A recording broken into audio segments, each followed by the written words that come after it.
Hello বন্ধুরা, তোমরা কেমন আছো? আশা করি তোমরা সবাই সুস্থ আছো, ভালো আছো। আর তোমাদের ভালোবাসায় আমিও খুব ভালো আছি। রেসিপিস অফ মৌমিতায় আজ আমি তোমাদের জন্য নিয়ে এসেছি খুব সুন্দর একটা মাছের আইটেমের নাম ফিশ মশালা। তাহলে চলো শুরু করা যাক আজকের রেসিপি। বন্ধুরা, আমার আজকের রেসিপির জন্য যা যা লাগবে সেগুলো আগে আমি তোমাদের দেখিয়ে দিই।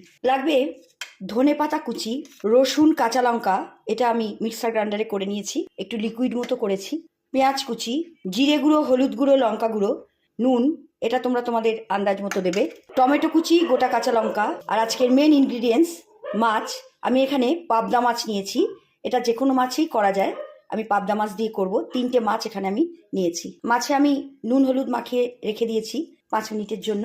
তাহলে চলো শুরু করা যাক আজকের রেসিপি। দেখো বন্ধুরা, আমি গ্যাসের ওভেনের ওপর একটা কড়াই দিয়েছি, কড়াইতে আমি মাস্টার্ড অয়েল দিয়েছি, তেলটা গরম হয়ে গেছে। আমি এখন গ্যাসের ফ্লেমটা একদম লো করে দিয়েছি।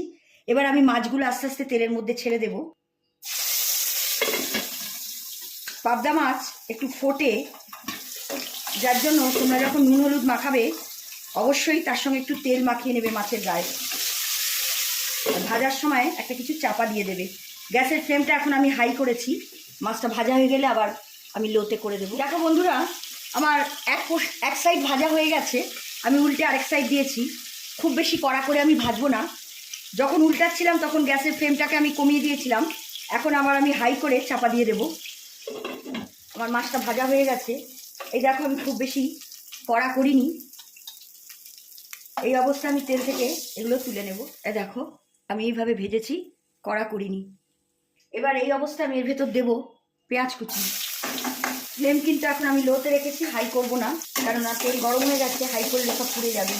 পেঁয়াজটাকে এবারে একটুখানি হালকা ব্রাউন হতে দেবো। গ্যাসের ফ্লেমটাকে এখন আমি লোয়ের থেকে একটু বাড়িয়েছি। দেখো, পেঁয়াজগুলো হালকা ব্রাউন হয়ে গেছে। এর মধ্যে এবার দিয়ে দেবো কেটে রাখা টমেটো কুচি।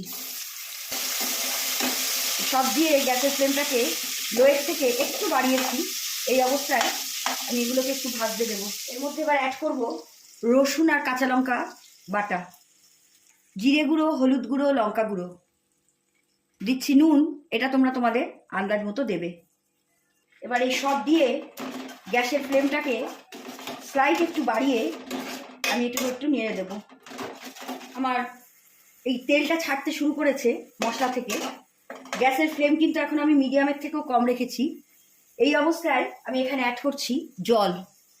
এই রেসিপিতে খুব বেশি জল লাগে না, দিলে ভালো লাগে না, মোটামুটি একটা জল দিতে হয়। এবার আমি একটু চাপা দিয়ে ফুটতে দেব। দেখো বন্ধুরা, গ্যাসের ফ্লেম কিন্তু আমি এখন মিডিয়ামের থেকেও একটু কমে রেখেছি। আমার ঝোলটা ফুটতে শুরু করেছে। এই অবস্থায় আমি এর মধ্যে মাছগুলো আস্তে আস্তে ছেড়ে দেব, যেন না ভাঙে, আস্তে করে ছাড়বে। এইসব রেসিপিতে গোটা মাছ হলে খুব ভালো হয়। এরকম গোটা মাছে এই রেসিপি খুব সুন্দর হয়। এবার এই মাছগুলো আমি ছেড়ে দিয়ে চাপা দিয়ে 5 মিনিট 10 মিনিটের জন্য, 5 থেকে 10 মিনিটের মতো আমি ফুটতে দেব।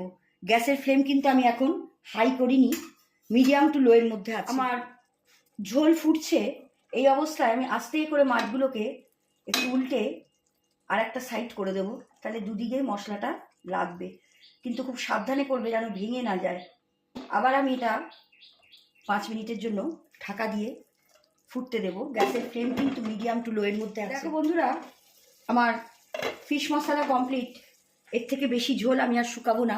এই অবস্থায় আমি এর মধ্যে এই কুচানো ধনেপাতা ওপর থেকে ছড়িয়ে দেব, দিয়ে আমি চাপা দিয়ে গ্যাসের ফ্লেমটা অফ করে দেব। দেখো বন্ধুরা, কি সুন্দরভাবে তৈরি হয়ে গেল আমার ফিশ মশালা। এটা খুব সুন্দর একটা রেসিপি। এটা তোমরা বাড়িতে অবশ্যই ট্রাই করো। এটা লাঞ্চ বা ডিনার যে কোনো টাইমে এটা তোমরা খেতে পারবে। এটা খুবই সুন্দর একটা রেসিপি। আমার আজকের রেসিপি এখানেই শেষ। তোমাদের যদি আমার আজকের রেসিপি ভালো লাগে, তোমরা অবশ্যই আমার চ্যানেলটাকে লাইক কমেন্ট করো আর ফলো করো। তোমরা চাইলে আমার ইউটিউব আর ইনস্টাগ্রামেও ফলো করতে পারো। আমার লিঙ্ক আমি আমার প্রোফাইল ডেসক্রিপশন বক্সে দিয়ে দিয়েছি। তোমরা ইউটিউবে আমায় ফলো করলে অবশ্যই চ্যানেলটাকে সাবস্ক্রাইব করো আর পাশে থাকা বেল আইকনটা অন করো, যাতে নতুন রেসিপির নোটিফিকেশন তোমরা খুব তাড়াতাড়ি পেয়ে যাও।